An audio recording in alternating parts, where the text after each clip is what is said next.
You're listening to the Cyberwire Network, powered by N2K.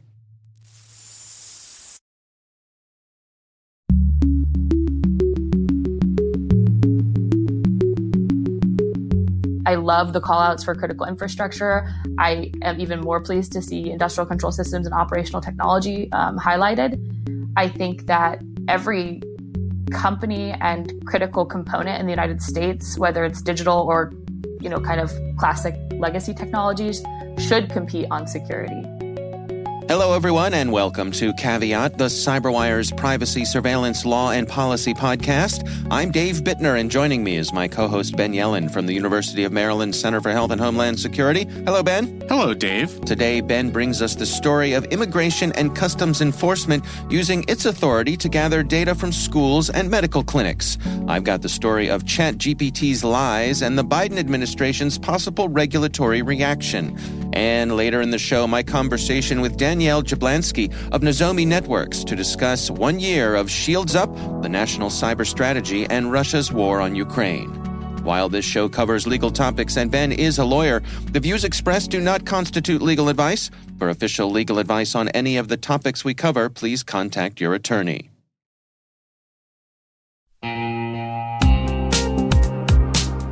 But first, a word from our sponsor, KnowBe4. Where would InfoSec professionals be without users making security mistakes? Working less than 60 hours per week, perhaps. Actually having a weekend every so often. We get it. User behavior can be a challenge. But users can also be an InfoSec professional's greatest asset once properly equipped. What do we mean by that? Well, stay with us, and in a few minutes, we'll hear from our sponsors at KnowBe4 on that very question.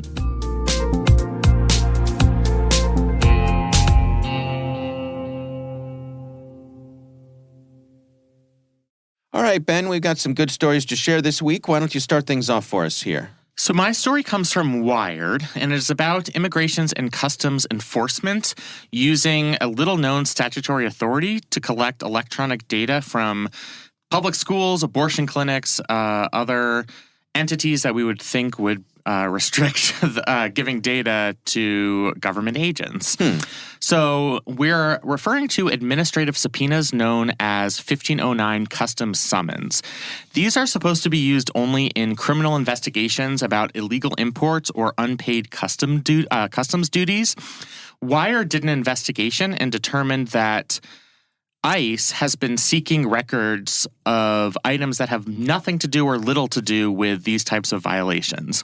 And they asked a bunch of legal experts, and many of these experts were puzzled at the extent to which ICE is collecting data from organizations that would seem to have nothing to do with illegal imports or unpaid customs duties.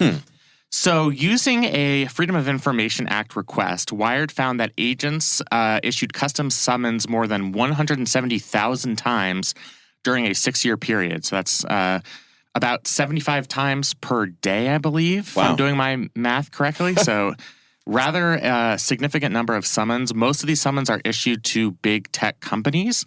The ones that we talk about all the time, Google, Microsoft, etc. These are administrative subpoenas that generally do not have to be signed by a judge.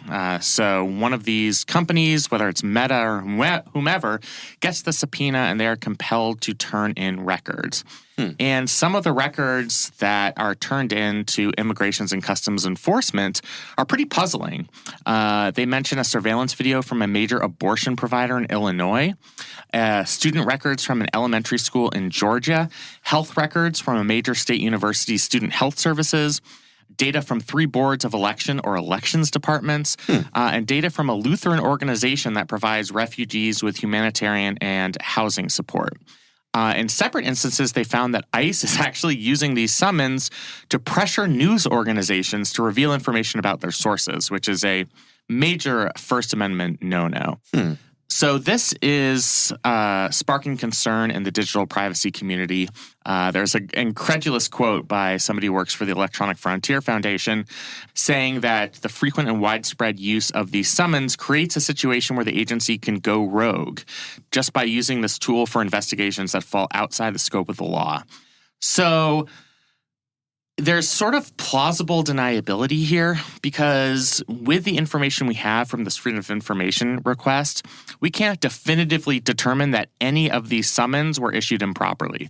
It is very possible that some type of discrete information from the abortion clinic in Illinois or from one of these public schools or from one of these media sources relates to the purpose of the statute, which is criminal investigations about illegal imports or unpaid customs duties. But I think we can look at this with a very skeptical eye because when there was a scandal several years ago about this authority being misused, Immigrations and Customs Enforcement had an inspector general complete a report, and that report found that a pretty significant percentage of these summons were based on requests that are outside the purview of the agency and its jurisdiction, that were for things that were improper uses of this Section 1509 authority. So this certainly presents civil liberties concerns. It's one of many statutory authorities that exist across our federal legal system that allows for warrantless collection of pretty private data from a variety of sources for some sort of broader public policy purpose. We've talked about in the context of foreign intelligence surveillance, national security surveillance, but this is just another context in which the government, with an exercise of this broad authority, can really collect a lot of private information. And sadly, we only know about this because Wired did a FOIA request, and it leads us to question whether the government is misusing other authorities in the same way to collect data in a way that shreds constitutional norms. Help me understand the process here. So is this a matter of ICE making a request, let's just say, to Google for all of the emails from this abortion clinic that have to do with X, Y, and Z? So the administrative subpoena goes directly to the big tech companies. Now, most of the big tech companies want to comply with these subpoenas. They don't want to get into trouble with the government. It's generally more trouble than it's worth to try and fight them. You know, we've seen the high-profile cases. Apple fought the subpoena in 2015 for the San Bernardino terrorist attack. But in most instances, these tech companies just kind of want to get this out of the way. So they're generally pretty compliant. Many of them release transparency reports, either annually or semi-annually, that disclose how many of these requests they received and how many of them they complied with. And it's a relatively significant amount. When we're talking about 170,000 of these requests and the majority of them going to big tech companies, we're talking potentially about 100,000 records that have been collected over a 6-year period.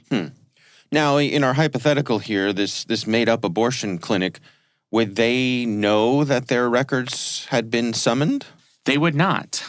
So generally, the subject of the surveillance would have no idea that their information or whatever discrete piece of electronic data was collected, they'd have no idea that it had been collected because it's the tech company that's receiving the subpoena. That's what I think is particularly disturbing about this and brings out my inner Ron Swanson libertarian, which it doesn't come out very often. That impulse is makes usually you want to bury gold in the backyard. Yeah, that impulse is usually pretty suppressed. But the idea that the government can subpoena records from a big tech company outside the knowledge of these institutions that are having their data collected is troublesome. And what's more troublesome is that we would have never known about this without enterprising journalism from Wired to collect these records. So it's something that I think requires more congressional oversight, frankly. Now that this story is out there, I think we should have congressional hearings exploring or some type of investigation exploring whether these 170,000 records were actually within the jurisdiction of ICE, if they actually concerned illegal imports or unpaid customs duties. ICE might come back and say every single one of these passes muster under the authority of the statute. They, in responding to requests for information for this article, said, we do a lot of things with CSAM, for example. many investigations relating to international narcotics. So we require a bunch of different types of investigatory data.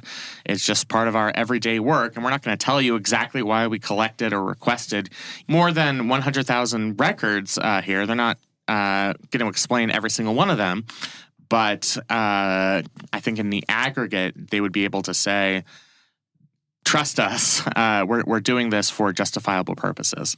I mean, does ICE have a point here that they wouldn't? I mean, they're not requesting these things just for the fun of it, right? But I guess the point here is that they're bumping up against and perhaps crossing over what they have the authority to collect.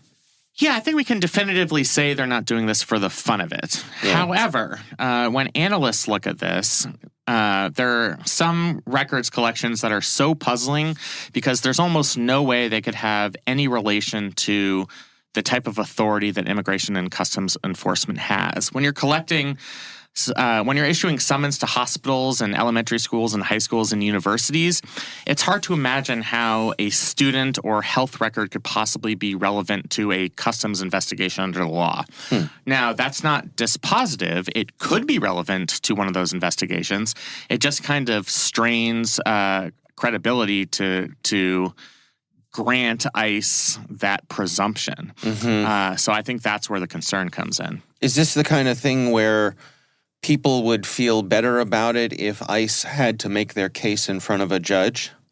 Absolutely. I mean, one of the problematic aspects of this program is with these administrative subpoenas, you don't have any Article III approval or authorization from a judge, and therefore it's up to the discretion of the executive branch. Now, I think that Immigration and Customs Enforcement in most cases are acting in good faith, but you can never have that assumption. And without judicial oversight, there at least is the potential that this type of power could be misused to target political opponents or political dissidents or any other disfavored group, just as many of these other surveillance authorities would allow that type of abuse as well. And without having that extra gate, that extra check on executive power, we are leaving this collection to the whims of executive agencies, and that's something that I think goes against the system of checks and balances that's inherent in our Constitution. Has there been any noise from any of the usual suspects in Congress? Has this gotten their attention? I was hoping that there'd be some quote at the end of this article saying, Ron Wyden heard about this. And right. He's already convened a Senate Finance Committee hearing on Right, he's rounded up a posse. Yeah. It's possible that by the time this segment airs, that will have happened. Yeah. I'm not a gambling man, but I'm willing to bet if any lawmaker gets out in front of this, it's going to be Senator Wyden or maybe Senator Ed Markey of Massachusetts. I think this is the type of thing where you, at the very least, might have some type of oversight hearing in Congress to determine whether this data is being misused. I think Immigration and Customs Enforcement would defend this authority rigorously because it is valuable in conducting these types of criminal investigations. And so they don't want Congress snooping around and trying to determine the validity of every single one of these requests. But certainly this is within the purview of Congress to try and institute some type of oversight here to make sure that this authority isn't being abused. All right. Well, that's an interesting one. We'll keep an eye on it for sure. Again, we'll have a link to that in the show notes. My story this week comes from the Washington Post. This is a story by Pranshu Verma and Will Oramus, and it's titled, ChatGPT Invented a Sexual Harassment Scandal and Named a Real Law Professor as the Accused. Boy, ChatGPT, huh? What are you going to do? I know. I mean, this article, it makes me laugh, and I will reveal my biases. I am not a fan of the law professor that is quoted in this article, but that does not bear on the problematic nature of ChatGPT making up false sexual harassment allegations. So certainly this is a major public policy concern. Yeah, well, let me unpack this for you. This article states that law professor Jonathan Turley got an email from another lawyer in California who had gone into ChatGPT and asked it to generate a list of legal scholars who had sexually harassed someone. And Professor Turley's name was on that list. And ChatGPT said that Turley had made sexually suggestive comments and attempted to touch a student while on a class trip to Alaska. And it cited a March 2018 article in the Washington Post as the source of the information. Ben, you want to guess what happened next? I'm going to guess that there was not actually a Washington Post outlining this 2018 incident. Right. None of it had ever happened. There was no sexual harassment. There was no allegation of sexual harassment. There was no article in the Washington Post. ChatGPT had created this out of, or synthesized this. Turley is someone who is known in legal circles. He's someone who would show up in articles about the law and other things. And I think they call this hallucinations, by the way, in the ChatGPT parlance, which I love. I love the idea that this non-sentient being is just having these drug-induced hallucinations about Jonathan Turley and sexual harassment. Right. It's so bizarre. It's just drunk on power. Yeah. Unlimited processing power. So obviously, I mean, we can see what the issue is here, right? And this is a problem, for Professor Turley, who has been wronged. But where this leads us to is, to what degree is OpenAI, the folks who make ChatGPT, responsible for their tool saying bad, untrue, potentially harmful things about people? Where do we stand here, Ben? What's your is this a thing where they're protected by Section 230, or where do we think this is going to play out? I think the legal system is just ill-equipped to deal with this question, which is problematic. Let's say that this wasn't ChatGPT and it was a real human being who wrote an article and published it saying Jonathan Turley committed sexual harassment. Here's a fake citation to a Washington Post article. The legal system has a mechanism to deal with that, and it's called defamation and libel lawsuits. Right. You could sue the publisher of that information saying, you harmed my reputation, pay me damages. And the standard for that looks into the intent of the person who published that information. So New York Times v. Sullivan holds that you can only be held liable in that circumstance when we're talking about a public figure if you either if you exhibited actual malice, which is basically knowing the information is false or having reckless disregard for the truth. That looks into the intent of the person publishing that information. How do we look at the intent of ChatGPT? ChatGPT doesn't necessarily have an intent. Right. We don't know what the secret sauce is that produced this entirely false, made-up allegation. So that's going to be really difficult to litigate. But Professor Turley here, at least hypothetically, would have suffered some type of legal wrong and should be entitled to some restitution. I think you're right that ChatGPT will say, hey, we're just the platform here. Section 230 protects us. It was the user, in this case, the person who entered in the input that generated the content.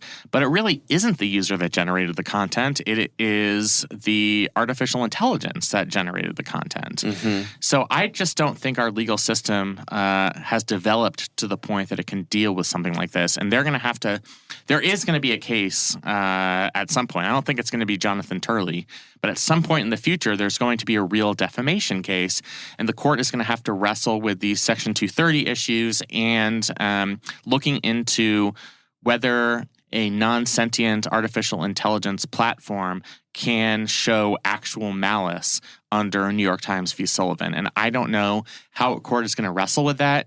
I suspect that there are going to be academic articles instructing the courts how to wrestle with this, and I'm sure Professor Oren Kerr is drafting a academic paper on this as we speak, as are many others, but it is a major cause for concern. Yeah, this article points out that the Washington Post tried to recreate this situation. They did the exact query in both ChatGPT and Bing, and Bing is driven by ChatGPT. That's my understanding of that. The free version of ChatGPT declined to answer. It said that doing so would violate AI's content policy, which prohibits the dissemination of content that is offensive or harmful. But Bing just repeated the false claim. Right. And they repeated it because the information was already out there from the stories on ChatGPT releasing that false information. Right. So it was so the reporting of the false information reinforced the false information as far as the AI was concerned. It's sort of, if we're using the hallucination metaphor, it's like your high is starting to dissipate, and then you take another toke to reinforce the high that already exists. Sorry, this is a very strained metaphor, but I just love the idea of hallucinations, so I'm running with it. Yeah. Well, sort of as a second part to this story, the Wall Street Journal reports that the Biden administration is weighing possible rules for AI tools like ChatGPT. They had an article written by Ryan Tracy, and they are asking the Commerce Department to put out a public request for comment on what they're calling accountability measures, including whether AI models should go through some kind of certification process before they're released. Something you've been pushing for years, I might add. Yeah. At least as it relates to algorithms. Right. Yeah, let us look under the hood. Let us the same way that pharmaceuticals have to go through a testing process to make sure that they do no harm. Let's do that with this. It seems to me we're already seeing so many signs of potential harms to individuals and to society itself, and these engines are only getting more powerful, for better or for worse, and certainly the companies who are making them are trying to make them more powerful for better. I will say that in my own just playing around with ChatGPT, I've noticed that it's become a lot more circumspect about things. Like it's being more deliberate about saying, listen, this is what I come up with, but keep in mind that I only know so much, and you really shouldn't trust me. My knowledge was cut off in 2021. Right. Yeah. There are a lot of people who have the same name as this person, so it might not be, this information might not be accurate, which makes sense, and I'm, to a certain degree, I'm sure it's just CYA from the organizations, and who can blame them for that? But yeah, I think this is an area ripe for some kind of regulation. Of course, the companies who are creating these things will say what tech companies always say, which is regulation is going to keep us from innovating. Right. And don't stifle our innovation, bro. That's right. Yeah. That's right. Which is not an unreasonable thing to say. Not at all. When you have something, again, as we've said here, the potential to actually be an inflection point in humanity, perhaps it's at least worth taking a look to see if some sort of regulatory regime is in order here. Yeah, I mean, the concern with that is that the regulations can never keep up with the technology. By the time we go through notice and comment and we get some type of administrative rule from the FCC or FTC or whatever, we'll be on ChatGPT 6.0. Right. And the capabilities will have exceeded what regulators knew about several months ago when they started the investigation. So that's going to be very practically difficult. I mean, I do think it's promising that people within the industry and government, public and private sectors, are sounding an alarm, saying this has the potential to grow beyond our control and have all of these dangerous after effects. And I know we don't want to stifle innovation, but it's worth taking a 6-month pause and discussing the ethics of this. I'm glad that those conversations are happening. I'm glad we're not just sort of zombieing into this brave new world of intelligent generative AI, because that brave new world has a bunch of potentially scary consequences. So I think our regulatory system needs to adapt. I think our legal system needs to adapt. The concern, again, is that those adaptations are probably going to take place on a much slower timeline than the technology, which even in, the 4 months since ChatGPT was released, from what I've heard, ChatGPT 4.0 is substantially better and more accurate than ChatGPT 3.5, which is the free version most of us have used. So the clock is really ticking here. And, I'm thinking about the 2024 election bearing down on us, and just all of the potential ramifications of when you combine ChatGPT, you combine so many of the other AI tools that are able to do deep fakes, both audio and video. Right. We're seeing a level of realism that we have not seen before, where they are completely convincing in their ability to imitate specific voices. I just think we're in for interesting times. And as you say, I don't know if our reactive nature is prepared to keep up with this. I don't think so either. I mean, you talk about the realistic voice generation and photo generation. The Pope has been kind of become a meme on these generative AI photo applications. Yeah. Where they're putting him in like Game of Thrones outfits, and like it looks extremely convincing. Right. Imagine doing that to a presidential candidate and then matching that up with a speech in which the presidential candidate allegedly says all of these derogatory things. And it's believable because the technology is such that the voices sound very realistic. Yeah. I don't think we're really prepared for that world, especially given how fast we know that disinformation travels. So I think we're going to have people believing things that are false based on something that's generated through AI. I think that's just an unfortunate reality for future political contests, and our political system is going to have to adapt to that. I think, we're going to see denials pop up among candidates in 2024 saying, no, I did not commit sexual harassment on a school trip to Alaska. I've never been to Alaska. Right. This was developed through generative AI. Right. And I think that's going to happen. Yeah. Despite the fact that you have photos of me committing sexual harassment.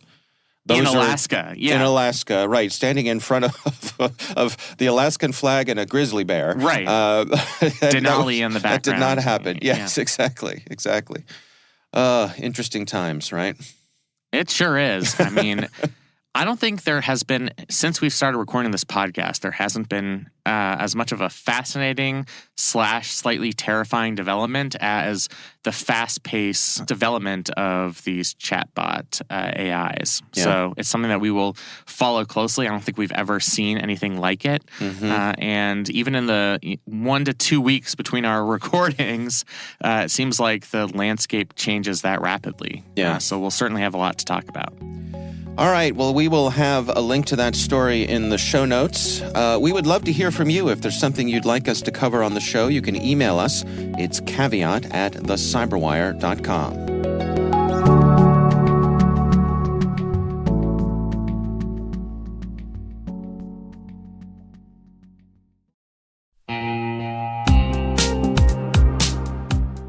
We were talking about making users into an asset for security professionals. Simply put, users want to do the right thing. They're often just lacking the knowledge to do so. That's one of the reasons KnowBe4 has released Security Coach, a real-time security coaching tool that takes alerts from your existing security stack and sends immediate coaching to users who've taken risky actions. For example, imagine a user has visited a high-risk website or tried to open a document containing malware. Existing security tools will likely block that action, but the user might not understand why. Security Coach analyzes these alerts and provides users with relevant security tips via email or Slack, coaching them on why the action they just took was risky. Help users learn from their mistakes and strengthen your organization's security culture with Security Coach. Learn more about Security Coach at knowbe4.com/securitycoach. That's knowbe4.com/securitycoach.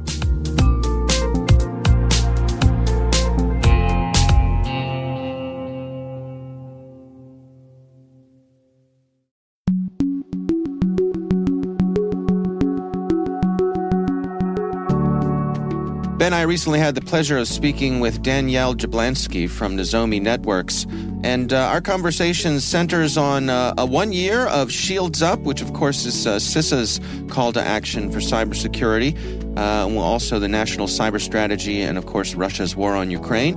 Here's my conversation with Danielle Jablanski. I would describe the current situation as, I hate to say the word, but woke. Only because there have been so many instances where people have said, well, this is a wake-up call, and this is a wake-up call, and this is a wake-up call.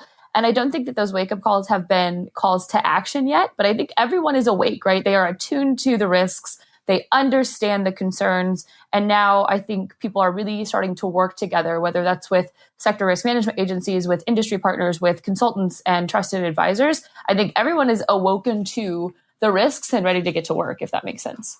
Yeah. I'm curious, looking back, when the war in Ukraine started, to what degree was that an accelerant or a catalyst for folks in ICS and OT to kind of get their houses in order, if you will?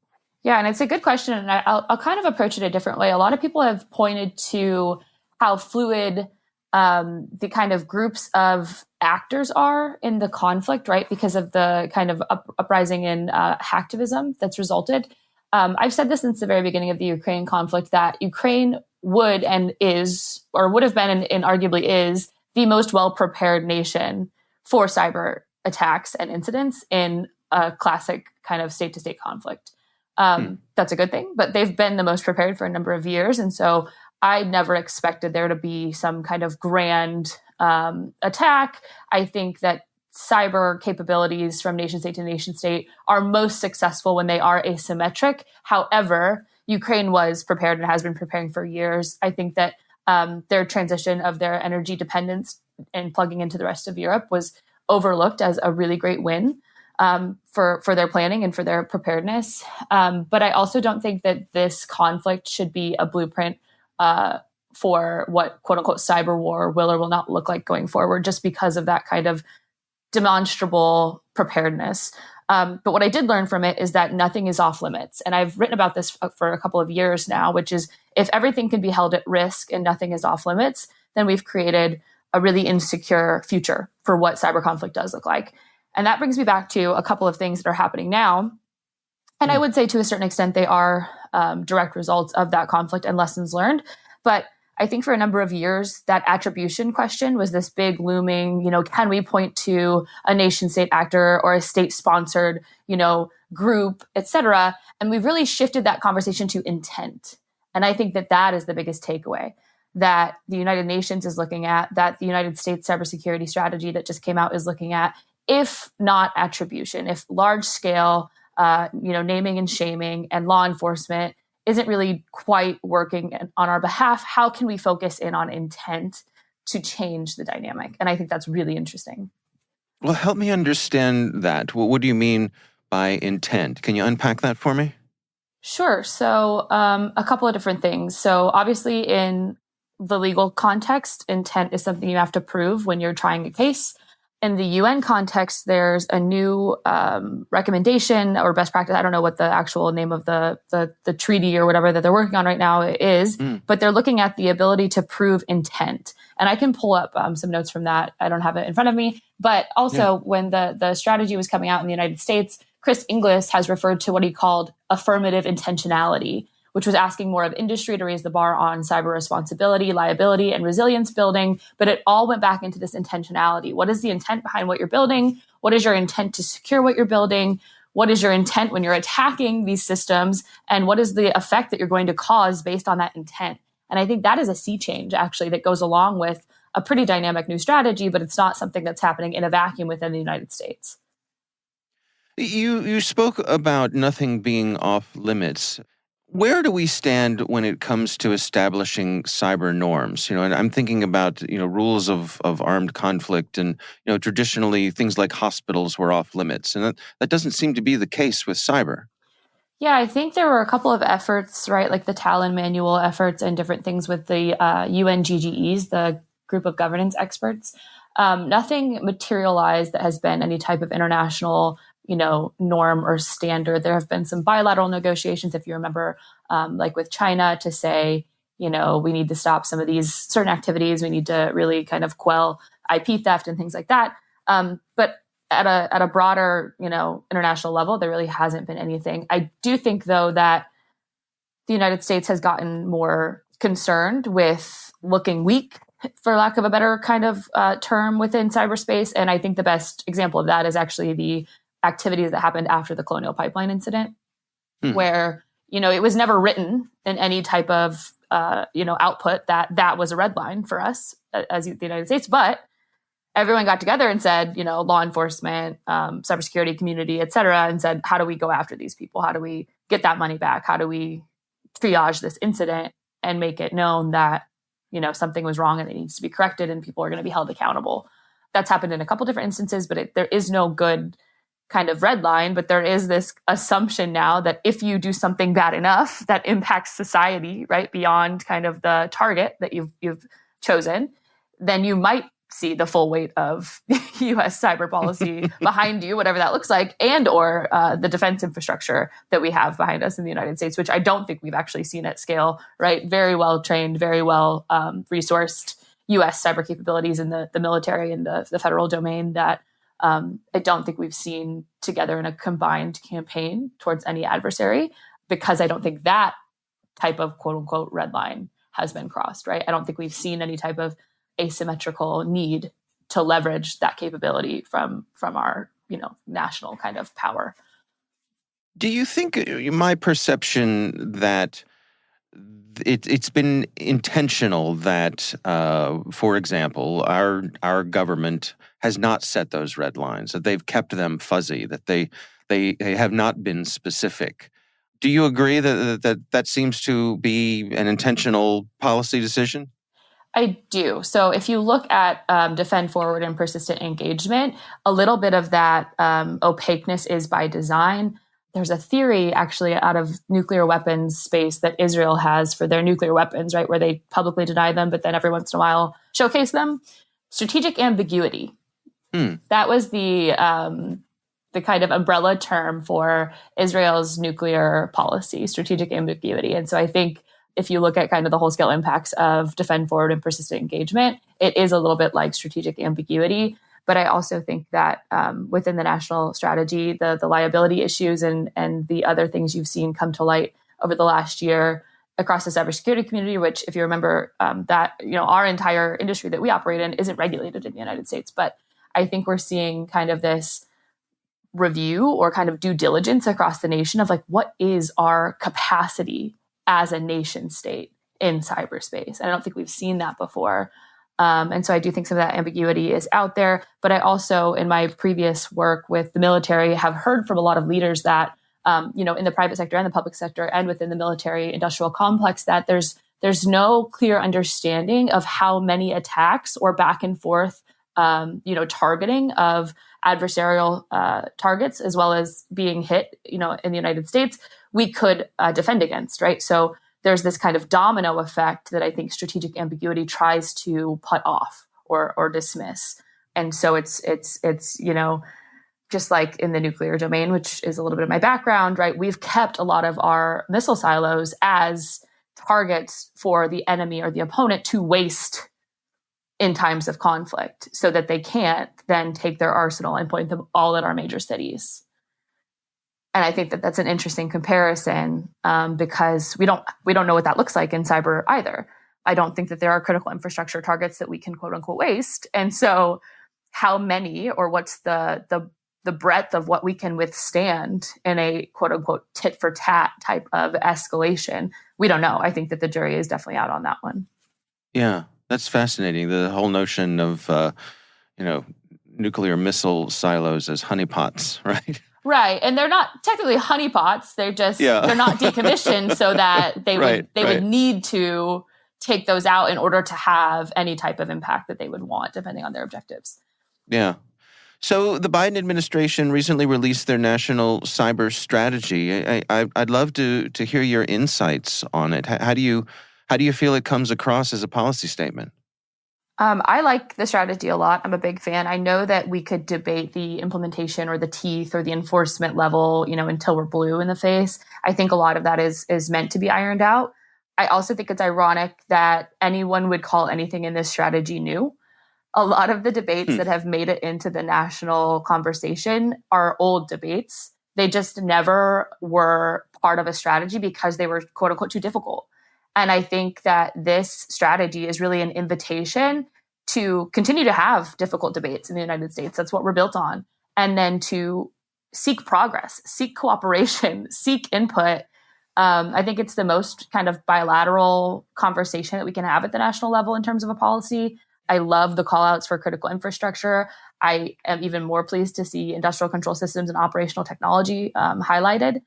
I think that every company and critical component in the United States, whether it's digital or, kind of classic legacy technologies, should compete on security, right? There should be kind of that underlying competitive nature of securing products, securing technology from the vendor standpoint and from the bolt-on or add-on cybersecurity vendors. And I think this is a broad invitation to just do more, kind of coordinate better, and to see really what audacious goals can look like when we bring all of those resources to bear.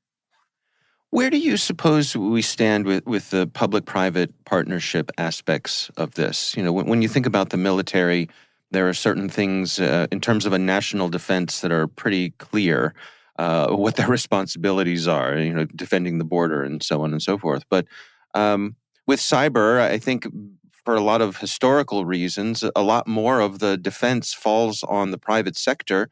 I don't know that that's necessarily a bad thing, but it's certainly something to consider as we move forward.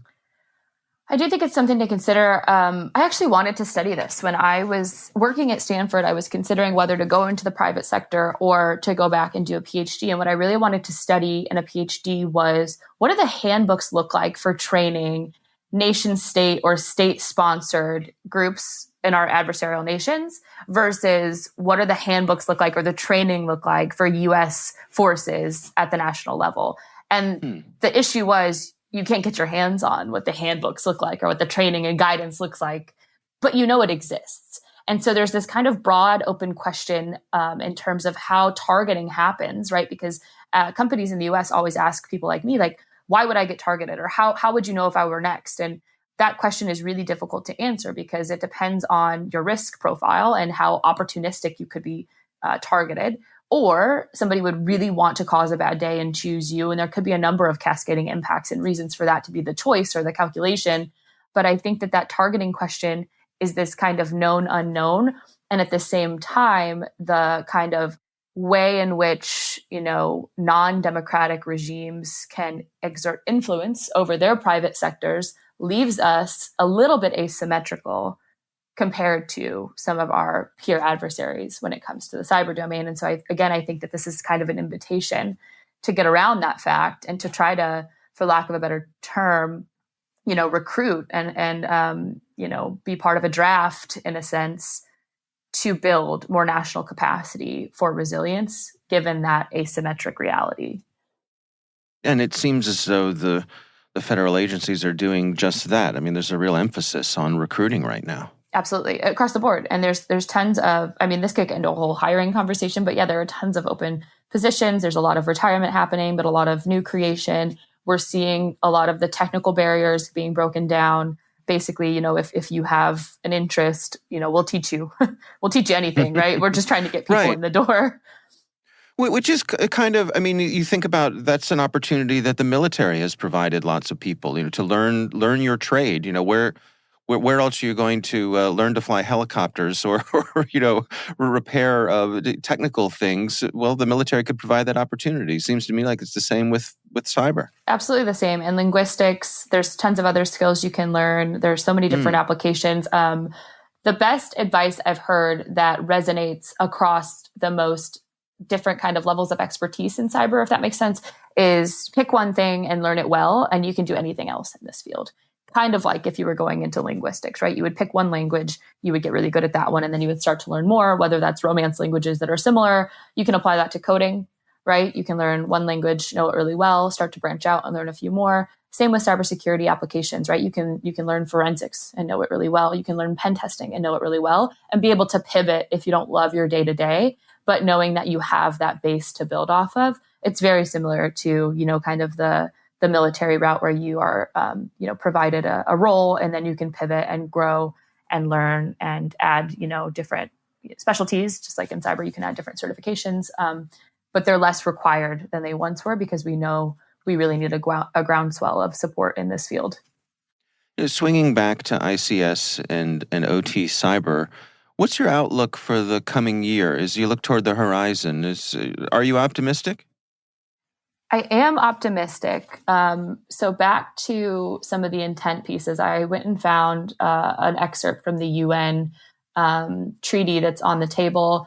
And it's looking at, like I mentioned, intent and intentionality. And it kind of draws upon some definitions in the Budapest Convention, which is another thing I could not remember earlier. But their new focus is negotiating intent and intentionality when actors or groups carry out potential cyber criminal activities. Intent can be determined by knowledge, intent, or purpose required as an element of an offense established in accordance with the convention and may be inferred from objective factual circumstances. Risky, right? Big undertaking. Right. The other thing that it reminds me of is when we look at OT and ICS in the context of critical infrastructure is we have this massive prioritization problem, right? We're looking for needle in the haystack attempts for lateral movement from an IT domain into a control system. We know that those control systems are purpose-built systems, which means that, Dave, if you ran, a chemical facility and I ran a food warehouse, to pick some non-traditional examples, we might use some of the same technologies, but they're configured in such different ways for our process that targeting wouldn't look the same and criticality wouldn't look the same. And so when you bubble that up across the 16 critical infrastructures, depending on the small to medium businesses and the kind of huge corporate enterprises that you see that operate globally, we just start to kind of get over our skis in terms of prioritization. And so I really think that this pairing of intent across international law, across United States strategy, and prioritization within critical infrastructure is, again, an invitation and an opportunity for us to be able to do that better, to prioritize better, to go in and help organizations and sectors understand what the nature of that targeting conversation we had, the nature of the capabilities and capacity that certain groups have, regardless of attribution, and then be able to put that into context. I think that's the other thing that's been missing for a long time is we can go down rabbit holes about TTPs, that adversaries are capable of, but that just kind of exists in the ether. You don't know what that looks like when they're actually targeting you. That takes context, right?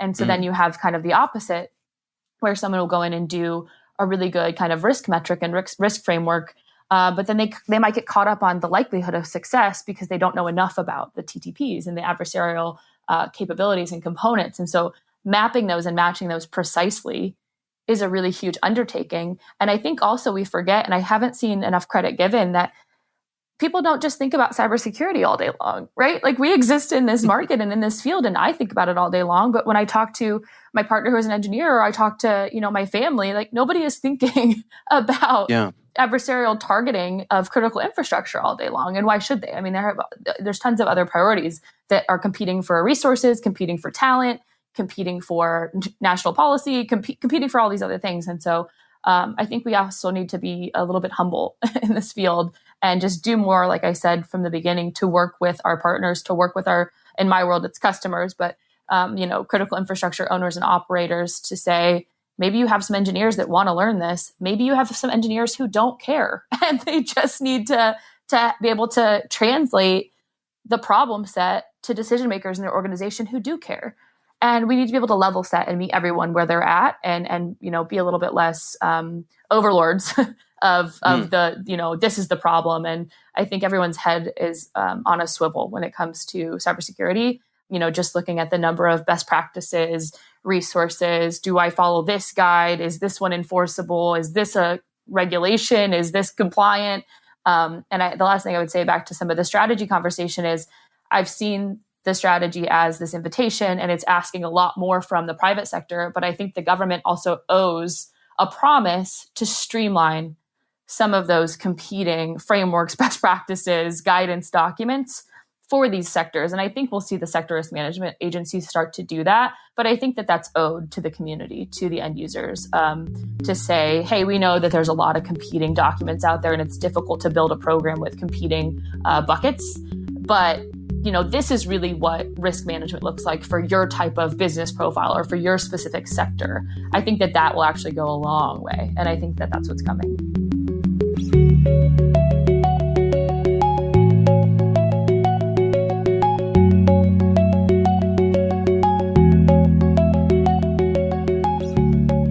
What do you think, Ben? Really interesting interview. She is very knowledgeable about both the domestic and international landscape. Yeah. And one thing that really interested me is the reorientation around this concept of intent that we're seeing in both the Biden administration's cybersecurity framework and what's happening at the United Nations. And I think that's a really interesting perspective on evaluating cybersecurity. So I thought it was a really interesting interview. Yeah.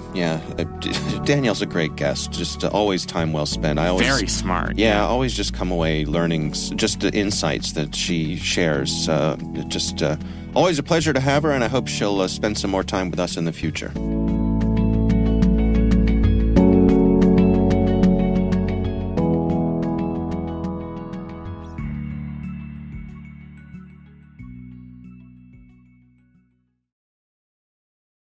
We want to thank all of you for listening, and of course, we want to thank our sponsors at KnowBe4. They are experts in helping users do the right thing through new school security awareness training.